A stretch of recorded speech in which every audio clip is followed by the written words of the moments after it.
자, 예서 조전비 네 번째 시간입니다. 제가 전에 말씀드렸거든요. 예서에는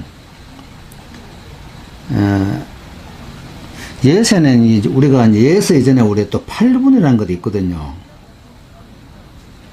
8분 예서가 있습니다. 그 다음 예서도 이제 뭐 방필 예서, 그 다음 원필 예서 하거든요. 이 8분에 대한 용어가 이제까지 학자들 간에 이제 그 논쟁이 많습니다. 논쟁이 뭐냐면요. 어떤 학자는 8분은 이제 예서가 옆으로 길잖아요.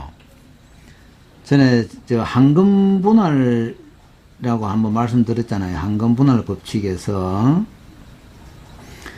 전서는 밑으로 3이고 요 2고 예서는 옆으로 3이고 2라고 그랬잖아요. 이게 이제 우리 그 책, 우리 일반 책이 전부 다 사륙배판이잖아요. 그게 우리 인간 눈에 가장 편히 볼 수 있는 아름답게 보는 것이 이제 사륙배판. 그게 바로 이제 한금분할이거든요.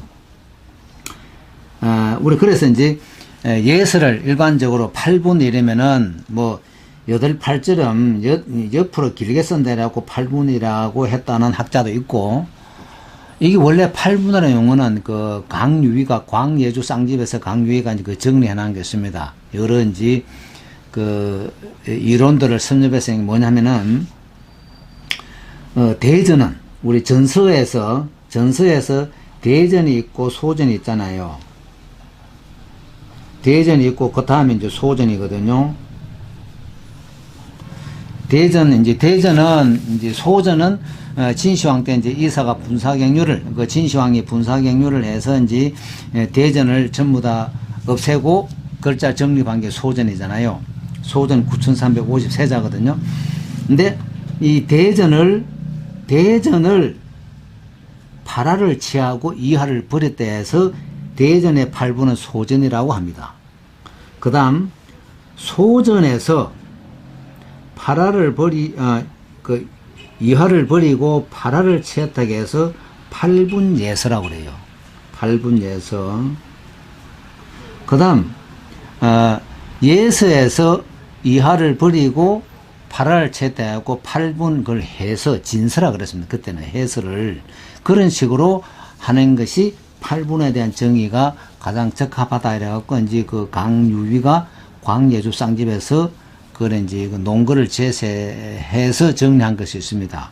그래서 우리 예서도 일반적으로 팔분예서 이러면은 전서에서 바로 넘어온 그 당시 예서를 우리가 보통 팔분예서를 하거든요. 팔분예서라고 이제 후대 조금 흘러오면서 예서를 그냥 일반 예서라 그럽니다. 일반 예서라 그러는데 일반 예서에서도 이제 장천비 같은 경우에는 이제 후대잖아요. 일반 이제 조준비, 예기비, 얼림비보다 조금 후대거든요. 장천비 같은 경우에는 이제 방필인데도 그 이제 해서에 단초를 제공했다고 그럽니다. 그는 이제 장천비 보면은 조전비하고 뭐 다른 비하고 틀리 조금 이제 그 황금 분할이 거기서 이제 파괴됩니다. 즉 말해서 예서의 일반 3대2 아니고 뭐 3322 이런 식으로 이제 그 해서는 원래 약간 길잖아요. 장방형이잖아요. 그런 식으로 이제 그 예서에서 그 장천비는 해서에 단추를 제공해드려 갖고 이제 왜냐면은 이 장천비에 보면은 우리 인변도 여기서 대부분 올라가는데 장천비는 반대로 내려옵니다. 그래서 이제 그 해서의 탄생을 알렸다 이거든요. 그래서 여기 이제 조전비는 예서인데도 원필이거든요. 원필이 많습니다. 그렇다 다 100% 원필이 아니에요. 아니고 원필이 좀 많을 뿐인데 그래서 제가 이 앞전도 원필을 말씀드렸잖아요. 원필은 붓이 모아서 누워가잖아요. 붓이 많이 좀 누워있는 상태잖아요. 붓이 누워있는 상태, 일어나는 시간이 파책에 시간이 걸립니다. 조금 방향을 해도 조금 시간이 걸리거든요. 그래서 이 파책이 좀 깁니다. 길고 이 방필에서는 붓이 와서 펴지기 때문에 바로 일었습니다. 이렇게. 그래서 이 파책이 짧아요. 그 원필하고 방필하고 이렇게 구분하시 하시는 게 제일 맞습니다. 그래서 이런 부분은 실질적으로 이 부분은 원필이나 방필이거든요. 왜 그렇게 길지를 않아요. 왜냐하면 이걸 원필로 했기 때문에 이 핵을 방필로 했습니다. 그러면은 여기도 보면 원자는 이 핵보다 이 핵이 굵잖아요. 그럼 이거는 원필로 갔고 이거는 방필로 갔다는 증거가 됩니다. 물론 원필로 해도 핵을 굵게 쓸 수가 있지만 요 전체 맥락에 봤을 때는 이거는 방필이고 원필이거든요. 이거는 원필이고 방필이거든요. 그래서 한 글자에도 원방이 존재합니다. 이제 그걸 여러분들 아시고 쓰셔야 됩니다.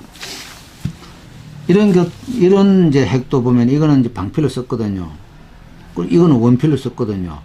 그러니까 이건 핵이 좀 이것도 원필로 가서는 게 다시 방필이 되겠죠. 예. 그런 부분을 여러분들이 좀 아시면 좋겠고요. 이런 부분 내가 누차 설명드렸죠. 와서 방향 하나, 두 번 정도 해줘야 이 핵이 나옵니다. 그냥 절대 안 나오거든요. 그래서 이런 부분들 여러분들이 여러 번 좀 숙달하시면은 아마 좋은 결과가 있을 겁니다. 여기 보면은 이제 책에 보면 아주 점이 작거든요. 일부러 제가 좀 크게 했어요. 왜냐면은 요 점은 이렇게 되고 요 점은 여기서 이렇게 올라갔거든요. 여러분들은 전에 한번 말씀드렸는데요. 행점에는 행 옆으로 이제 빗길 행자잖아요. 행점에 이 점자입니다. 행점 무병이란 말이 있거든요. 점이 옆으로 누우면은 병이 없단 말입니다. 즉 말해서 점은 모든 점은 바로 내려오는 게 거의 없습니다. 저기에서 이건 정, 이것도 정이잖아요. 행은 이게 행이고 이게 행이잖아요. 그래서 점은 늘 약간 옆으로 해줘야 됩니다. 그 바로 하지 마시고 이것도 약간 이쪽 핵, 이거는 약간 이런 핵, 이런 식으로. 즉 말해서 이렇게는 안 된다는 얘기예요. 물론 뭐 본인이 하는 데는 뭐 별 문제 없지만 점은 늘 행점 무병이라는 것을 여러분들 꼭 기억해 두세요. 점은 행점을 하면 병이 없다. 그 다음 이제 이런 부분요. 이거 뭐 점은 말씀드렸고요. 요런 4개잖아요. 4개가 어떻게 틀리게 쓸 것이냐. 그 다음 이제 여기서 여기까지 오는 요 핵은 이 핵보다가 더 몸에 체중을 실어줘야 됩니다. 몸에 체중을 완전히 실어야 돼요. 즉 말해서 온갖 전력을 하고 요 쓸 동안에는 와서 쓸 동안에는 숨도 쉬면 안 됩니다. 숨도 쉬지 마시고 완전히 붓이 종이를 꿰뚫어야 됩니다. 요것도 마찬가지겠죠. 요 하는 공덕은 이 핵보다 더 힘이 들어야 됩니다. 그 다음 4개니까 어떻게 4개를 전부 다르게 할 것이냐. 그것도 생각하셔야 되고요. 방향도 그렇고, 뭐 쓰는 속도, 피랍 다 틀리겠죠. 그래서 이 4개를 다 다르게 한다. 그건 꼭 기억하세요. 요 밑에 불화점은 제가 늘 말씀드렸죠. 불화점은 한일이다 말씀드렸습니다. 이 점은 이쪽으로 보고, 이 점은 이쪽으로 보고, 이 점은 약간 이쪽으로, 이 점은 이쪽으로 또 방향. 그래서 해놓으면은 한일하고 똑같습니다. 그래서 양쪽 두 점은 안에 두 점을 보호한다. 보호하는 맛으로 써줘야 됩니다. 여기서는 별거 없는데, 여기서 이제 보면은 이게 이제 이 네모가 2개잖아요. 2개인데 이게 방향이 틀리죠. 이건 약간 이렇게 했고, 이 핵은 이렇게, 이 핵은 바로 갔고, 이 핵은 이렇게 했고. 그래서 서로 어떻게 다르게 할 것이냐. 제가 이 글 쓰면서 이론 설명하는 것이요. 여러분들 그냥 글씨 쓰는데 목적을 두시면 안 됩니다.